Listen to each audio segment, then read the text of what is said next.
We're live here at CES in Las Vegas. I'm thrilled to welcome today Michelle Taite, the global CMO of Intuit Mailchimp. Michelle is a return guest on the show. So great to see you here. Thanks for having me again. Absolutely. So how's CES been for you this year? It's kind of crazy every time around, right? Yes. You don't anticipate it, and then it's still crazy. And when you go to a show like this as CMO of Mailchimp, what are you hoping to accomplish? Just learn something, right? I feel like we go from space to space, and oftentimes our schedules are so crowded.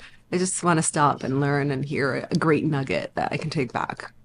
And in that regard, obviously everyone's talking about AI here in 2025. We actually talked about AI when you were on our show back in 2022. You're kind of always looking around the corner. What do you have your eye on next year relative to the Mailchimp product and how you want to continue to bring the product to market? Yeah, we've been working, AI, like you said, isn't new to us, right? So we've been working on AI for years and years. What's been really exciting in the last, I would call it year or so, and looking forward is how we've sort of connected back to the Intuit platform and then connected the AI capabilities on the Mailchimp platform. So let me take a step back. When we think about the Intuit platform, Intuit owns Credit Karma, TurboTax, QuickBooks, Mailchimp, and we power 65 billion machine learning predictions a day on that platform. Wow. That gives us about 500,000 attributes for every business, small or big, that we serve, about 100 or 60,000 attributes for every consumer that we serve. And so what that means for us is that as we think about powering marketer success and their growth, we're able to proactively give them revenue predictions and opportunities, what we would call Rev Intel, right? About here are some of your targets, what they're ready to buy, how they're ready to engage, what you might want to send to them in a very hyper-personalized way. Based upon their data or anonymized data across all your customers? Everything. Right. Yeah. And, pair with that we're the number one email and marketing automations platform in the world. And I say that not because it's a great claim, but mostly because AI sits on data, and it's really important what data it sits on as to how useful it can be to you, right? So powering or connecting that to the Intuit platform has been really successful for us. And that's how we expect to and are continuously innovating for our marketers. Yeah. I mean, the world of B2B marketing tools, it could be overwhelming as an entrepreneur myself and a customer of many tools, Mailchimp included. What is most important to you in terms of being able to have an effective strategy at communicating who Mailchimp is and what makes the company different amongst a sea of so many other tools out there? Yeah, I think, you're getting to a question around trust, around proposition, brand, right? Brand. We did a study recently, the Science of Loyalty. You can find it on our website. And we talked to consumers and customers all over the world and asked them, what is it that gets you to buy a product, right? And it was really interesting. And we looked at shopping behaviors. It was really interesting in multiple ways. The first, people are expecting not only sort of hyper-personalized experiences now, but they're actually expecting them to come to them. So if, in the past you could go on a website, you would go to the high street, right, to discover. Now they're expecting that discovery happens in their inbox. Discovery happens in SMS, right? It will come to me if it's relevant to me. I will, they'll find me. It's an interesting approach, right? Especially as those types of relationships are repeat relationships, right? Especially in email. The second is when we ask customers, what makes you buy, right? About 47%, this is a global study, said brand trust, everything we like to hear as marketers, right? That they got our proposition, they love us, they trust us. The same amount of people said that it was promotions. So think about that. It's wow, free shipping equals trust, right? Right. And so for us, it's well, how do you click down then to the secondary purchase and the loyalty that happens, and how do you create that? And what we found was that two things really stood out. One was frictionless purchases, right? And just availability. And the second was, how do you get into rituals? Because when you have rituals, 30% of those customers buy you again. Right. Just like you order from Starbucks every single day once you get into that consumer behavior flow. Exactly. And to get to those rituals, you need to think about the customer journey. It's as a whole on and off platform. You need to think about them not only when they're ready to convert, but when they're thinking about educating themselves on the category, when they're trying to figure out what to do with your product, right? When they're stuck. And so we're thinking about it as a whole across the customer journey rather than just conversion. I think that's what's helped us unlock meaningful connection for our customers. Gotcha. But in terms of your customer, Yeah. the B2B, audience that you serve, what have you found most impactful at getting them Yeah. to choose MailChimp for a marketing platform? Yeah. Just creating meaningful connections. And let me unpack that. We found over the last 3.5 years that I've been with the brand that there are three pillars to us creating meaningful connections with our customers. One is what we call soulful subjectivity. This idea that, we are a very bright yellow in a sea of blues and greens in Yeah. B2B. We are an expert absurdist and we don't take ourselves too seriously, but when it comes to delivering the goods, we do. And we're okay with people opting in and out of, being part of our community. And so we bring our soul to the table. And we're okay with people deciding whether they want to become, whether they want to choose us, become part of our, I don't want to call us a cult, right? But our community. And the second is, and that's important, right? Because we as customers have two choices. We can, in any interaction, it could be a transactional interaction or it can be something that's more aspirational, more values based. Sure. And we want to be in that second bucket. The second pillar is sincere personalization. So communicating to customers where they're at, whether that's on platform and off platform, in a way that is sincere to them, that is relevant to what they're doing It's not at the just right copy, time. find, and replace. Like you're going to Yeah. talk everyone the same, right? Totally. And the last is what I would call shared courage. There's lots of research around the fact that when someone shares an act of courage, it is contagious. And we as the brand have found that when we do things that are a little bit out there, that we take the extra step that is certainly not comfortable, right? That pays off and that creates meaningful connection. I'll give you sort of an example that ties it all together. Because you think about soulful subjectivity as creating trust, sincere personalization in terms of utilizing data to give value, right, as creating value. And then that last piece on courage is creating a community. We launched a brand activation called Email is Dead in the UK. And the insight there was that marketers, they care about one of two things, creativity and business results, right? Right. And so business results, we got you covered with ROIs. But as it relates to creativity, we recognized that off platform, what they were doing in their spare time was they were spending time in exhibits over the weekend. And so we partnered with the With London exhibits. Right. Yeah, it's London, right? Right. And so we partnered with the London Design Museum. All of the press keeps asking us every holiday season, is email dead? Yeah. And it is very far from being dead, right? Email is the highest ROI channel, $42 to the dollar. It's been around for over 50 years. It's outlasted generations and, software, hardware, whatever you want to look at. And ultimately what we said is, hey, what if we created this exhibit? And the brief to the team was create Ice Cream Museum meets the cultural power of email. Go, right? Would they interact with us? And they did. And we showed them not only the power and the history of email, but also the personal power of email Right. and the business power of email. And email is very personal, right? Businesses are born on email. Like Airbnb was created on email. Yeah. People find their birth parents on email. People find whether they're going to live or die on email. It's kind of crazy, right? We like to say if it happened and it mattered, it most likely happened on email. And then we looked at predictions for the future of email and showcased how it would outlast generations and allowed people to write an email to themselves, which we sent back in a year. And this was all sort of a courageous act, right? That was built on sincere personalization based off of where they were at what point, and some trust that we had with them. And what we did was we truly designed for data. A lot of the brand activations, all of our brand activations are designed for first party data.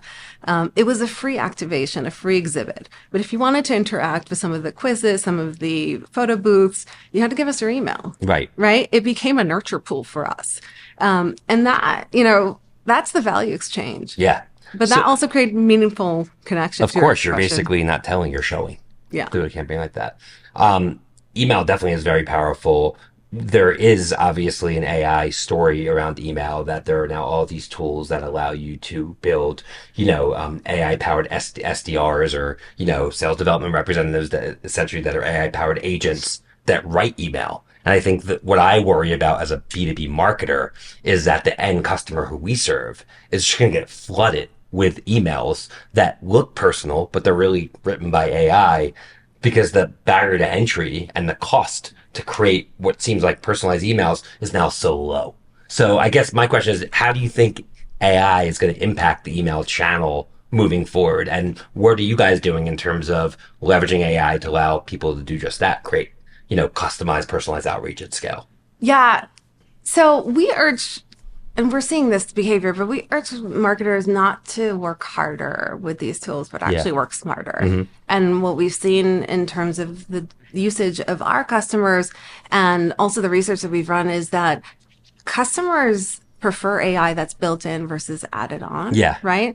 And so that allows you to be hyper personalized in a way that's more focused.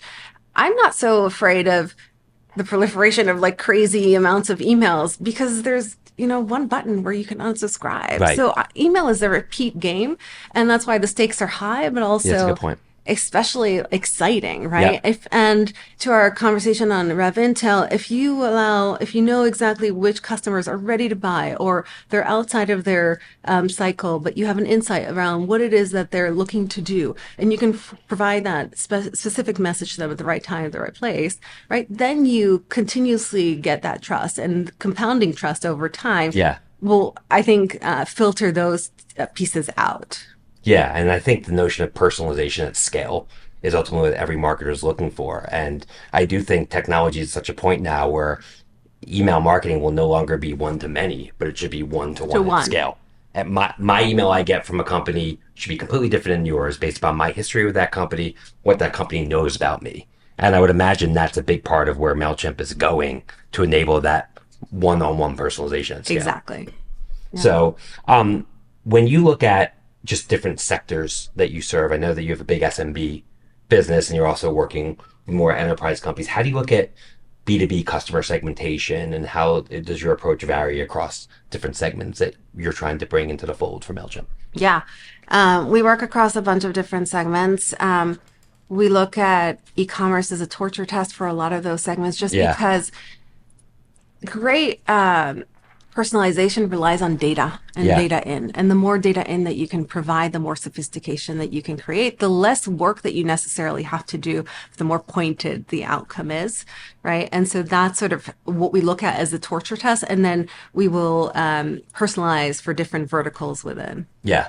And in terms of just the use of your product, a lot of marketing tools that are out there targeting the enterprise are trying to democratize their use, meaning instead of it just being used by people in the marketing department, maybe they want brand people to use it or other people. Is that a behavior that you're seeing? Do you see marketing tools like MailChimp in the enterprise being used by more people just because it's more intuitive and easier to use? Or do you find, especially at larger companies, that they kind of try to control how it's deployed?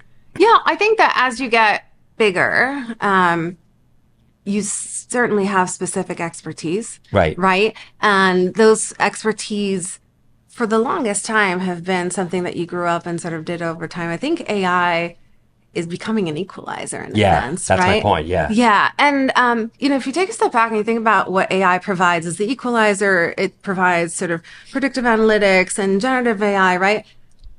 But if you think about the marketer's biggest challenges right now, they're to stick with all the data and realize the insights from the data. Right. And what's been happening is marketing, we've talked about always on marketing for the longest time, right? And we've talked about insights and data fluency. But the reality is that the data is changing consistently or constantly, right? And so utilizing AI to provide those insights based off of that data, that's where the differentiation is going to come in. And I think we've been thinking a lot as a team about as a marketing team, you're looking across the customer journey. You have the privilege of really understanding, is the journey that we're crafting compounding in value for our customer, or are we shipping the org, right? Right. And we have an opportunity to really connect those silos across the org. And I would say move from consumers of data. And, we've talked about data fluency and data savviness and data-backed marketing for the longest time, to designers of data, and being able to partner with the product teams to say, this is how we need to instrument the product. These are the points by which we'll understand whether the person is stuck or there's an opportunity to engage, right? And that's where I think there's an opportunity both for AI to come in and crunch that data and help us personalize, but there's also, the responsibility, I think, of marketers to take a step back and say, are we doing this properly? Yeah. And I think, you kind of touched on this point, but a lot of people don't have patience when it comes to reading reports and trying to decipher what's working and what isn't. I would imagine another thing that AI can do from an analytics standpoint is allow the marketer to actually see what's working, ask questions and through some type of chat interface to really understand what's working, what email worked the best, what audience is growing the most in terms of conversions. Sometimes people have a hard time navigating these dashboards and figuring it out, but I think now it should probably become easier over time. Yeah, yeah. And we ran a study called the Revenue Blueprint, and it looked at who are the marketers, what are the traits and the behaviors of marketers who were driving outsized revenue impact for their organizations. And it sort of came back to that, right? Where there are three types of marketers that we found in the study. The first were sort of baseline marketers. They would amplify all the current or the basic strategies that you would assume. Everything we know as marketers. The second is performance marketers. They were more data savvy. They were more MarTech savvy. So they knew how to sort of marry the tools with the data and create more short-term growth. And then the third was a subset of those performance marketers were revenue leaders. And the revenue leaders had outsized impact in terms of the revenue because they actually had a higher usage, about above 85% for both predictive analytics and AI and generative AI, and the use of, and the combination of those together.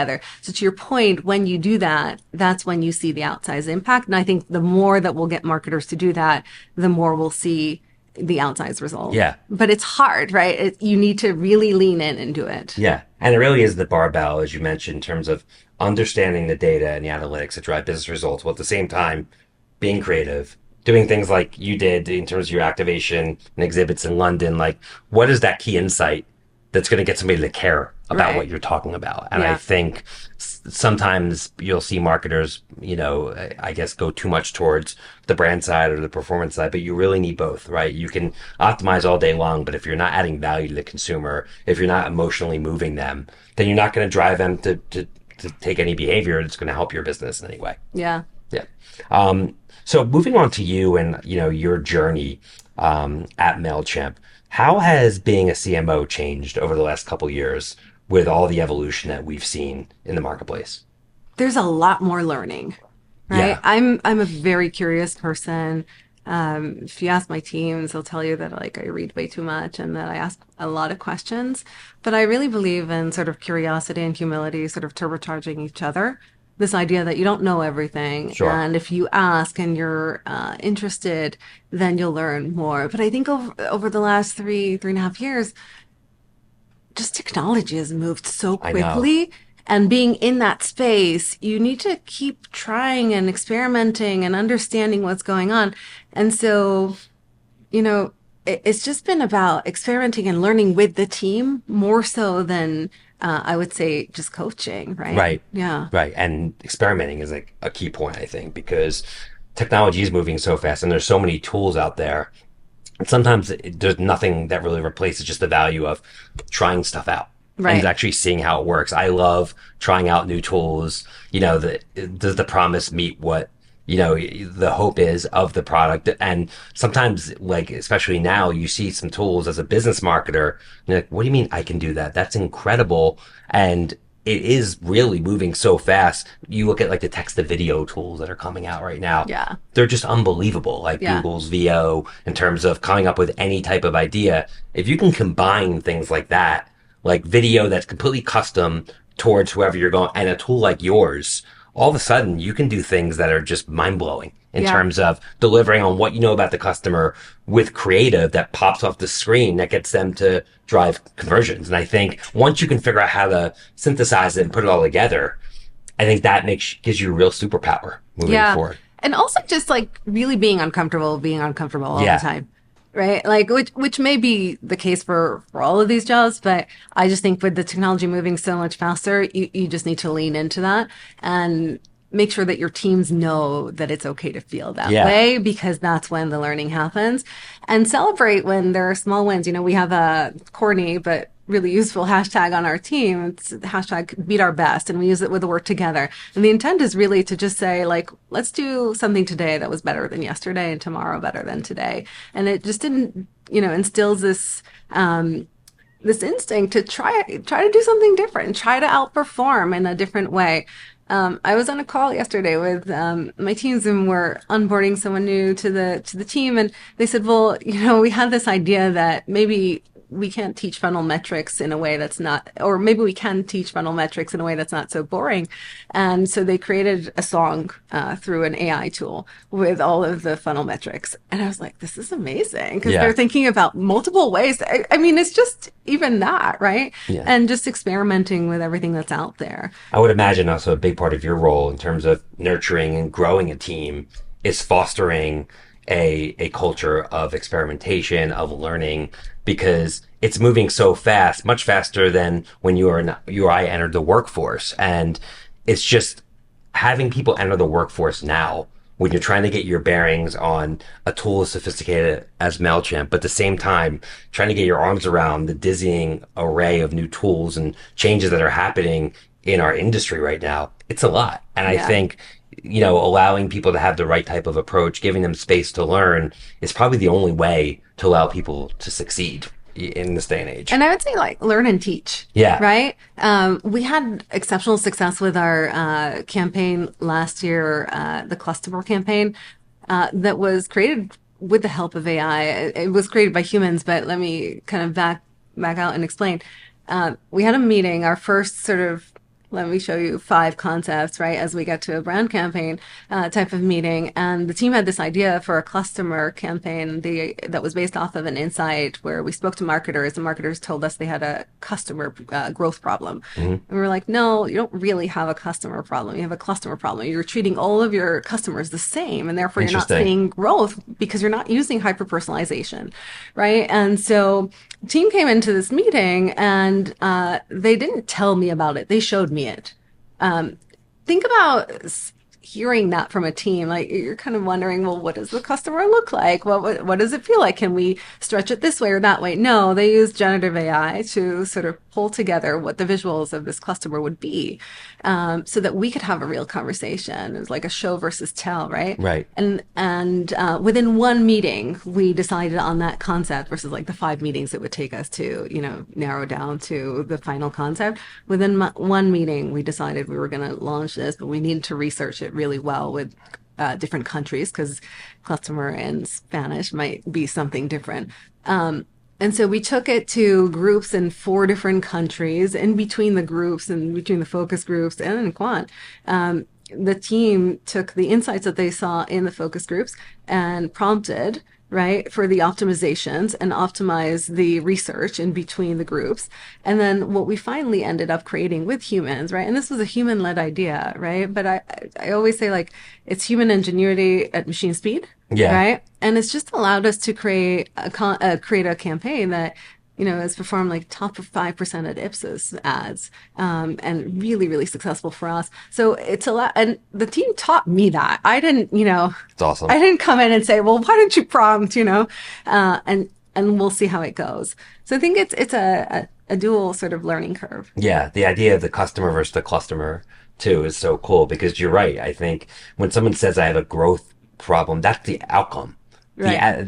That's the symptom, but what is the cause? Right. And yeah, more than likely you don't understand your customer well enough, or you're not speaking to them in a personalized or individualized way, and because of that, whatever message you have just isn't landing. Right. And that's the problem you need to solve, not the growth problem. That will solve the growth problem for you. Yeah.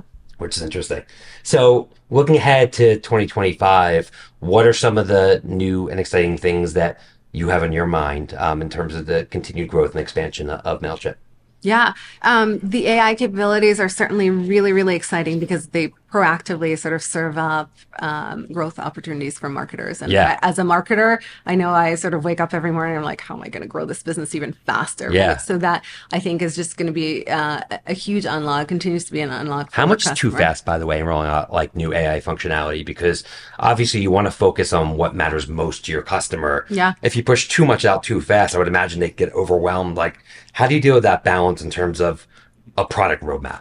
I think it's the what versus the how, Yeah. right? And like if the how is built in and easy to use and has Intuitive. intuitive, where you have education on points of need, and you again you instrument the product so that you understand where people are getting stuck, and you also bring in humanized expertise right at the right time. Then you can build that successfully. But we've seen customers sort of take on and really love using AI because it delivers for It them, does. right? Yeah. So, what you were saying, sorry. So, new AI functionality, anything else that you're focused on? Yeah, we continue to expand our offerings beyond email, SMS, and now forums and pop-ups. We're in 190 countries, and we're continuing to go really deep in our international markets. About half of our business is international, and we've done a lot of sort of in-person experiences in Australia and London, and we're continuing to do that in the spring. So I'm excited for I that. was about to ask you, what is your most profitable channel at winning new customers? We don't talk about the our specific Okay. ROIs, Can't hurt to ask. but as an email marketer, I can't tell you that I don't love email. Right, right, yeah. And I imagine it's kind of a mixture of everything you guys are doing, Yeah. for sure. So, looking back at your professional journey as a CMO, and now you've been at Mailchimp, I guess, 4 years, and obviously you're accomplishing a lot, and it's an exciting place to be. What are some of the learnings when you look back at your journey, both at Mailchimp and before that, and more specifically, some of the decisions you think you made right along the way to put you in the position you are today? I don't know if they've been decisions along the way. I would say they're learnings Okay, that have positioned me well. I started my career in the army. I learned a ton really? of yeah. I'm from Israel. I spent 2 years in the intelligence force. Wow. I learned how teams, and specifically diverse teams, just think differently and execute flawlessly because of the diversity of expertise. Yeah. And really valued that and continue to bring that to every team I work on. I studied product design in London. I think one of my final projects there made a huge difference for me in terms of just understanding customers and how walking in the shoes of your customers is really important. I had designed some pediatric medical tools and from the lens of a toddler and their parents. And we all sort of know with kids, when you walk into that office, the kids are like on alert. They know that this is business. Yeah. And so the design was really based off of if you looked at a toddler's world, they don't really connect form and function. What does it look like for them if you create a stethoscope that looks like a whale's tail, or the Interesting. earpiece that is kind of like half duck, half Just make it seal? less intimidating. Just but think about the world that they like Yeah. live and connect in, right? It's a And great learning lesson that applies to really everything in terms of putting yourself in the shoes of the customer. yeah, yeah. And so just bringing that to life Fascinating. was it was an unlock for me of like you have to walk in your customer's shoes to really understand their world when you're Yeah. designing for them. New Balance taught me a ton about commercialization, but in addition to that, I think when I worked at New Balance designing shoes, and I still look at everybody from the bottom up because it is what it is, Right. right? As a shoe designer, that's how you look at them. Yeah. I think it taught me a ton about crafts. Our design headquarters were based just above a manufacturing plant in Boston, and they required us to work in the plant 2 weeks a year. Really? Yeah, It's and you great. just like, I mean, the amount of ends that I messed up are insane, but the respect for craft is immense, right? And then I think at Unilever, just when you marry an amazing product up with a really great proposition, how product just flies off the shelves. And my first rotation there was on Magnum ice cream and launching that into the North American market. And it took us like 18 months to get the caramel sauce right so that the bite was just right, that it created the right sort of perfect moment that we could then marry up with a proposition that was essentially, it was a premium proposition, a very price driven market. So like Chanel on a stick is how we Right. thought about it. And when we did that and we pulled it together, within 10 days, everything was gone. We were out of product. And so just the understanding that you need both, right, to make Yeah, for everything sure. work. You can't just market, you can't just create a product. And then with QuickBooks, what a privilege to work with small businesses, right, and medium-sized businesses and just like help them grow. It's a heartbeat of our economy. Yeah. And the realization that even though it's hard and you need to be so thoughtful in because they have such complexity and you're really powering their prosperity, you can have fun. Like B2B should not be boring to boring. It could be Totally. breakthrough to brilliant. I love that. Like Couldn't agree more. we worked with Danny DeVito at the time. It was one of my most memorable experiences. And I think it was, we had immense trust between us and our agency partners.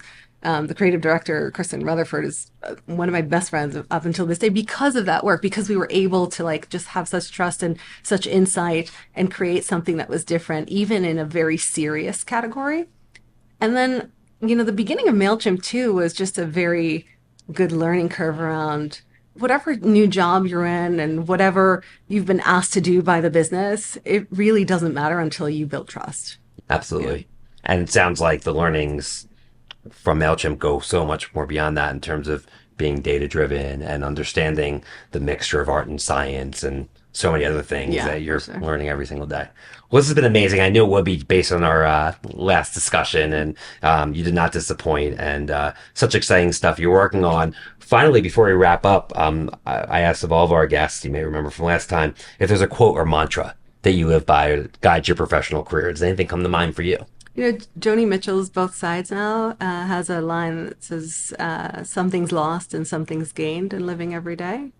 I think I live by that, and that you learn, sometimes things work for you, some things you learn, and sometimes things don't work out. Yeah. But at the end of the day, if you live the day as if it's a day, it'll be meaningful. Fantastic. Yeah. Well, thank you so much for taking your time Thank you. during a busy week at CES, and It's been really fun. appreciate it. Can't wait for our audience to hear it. On behalf of Suzy and Adweek team, thanks again to the great Michelle Tate, the global CMO of Intuit Mailchimp, for joining us today, live from CES in Las Vegas. Be sure to subscribe, rate, and review Speed of Culture podcast on your favorite podcast platform. Till next time, see you soon. The Speed of Culture is brought to you by Suzy as part of the Adweek Podcast Network and A-Guest Creator Network. You can listen and subscribe to all Adweek's podcasts by visiting adweek.com/podcasts. To find out more about Suzy, head to Suzy.com. And make sure to search for The Speed of Culture in Apple Podcasts, Spotify, or anywhere else podcasts are found. Click follow so you don't miss out on any future episodes. On behalf of the team here at Suzy, thanks for listening.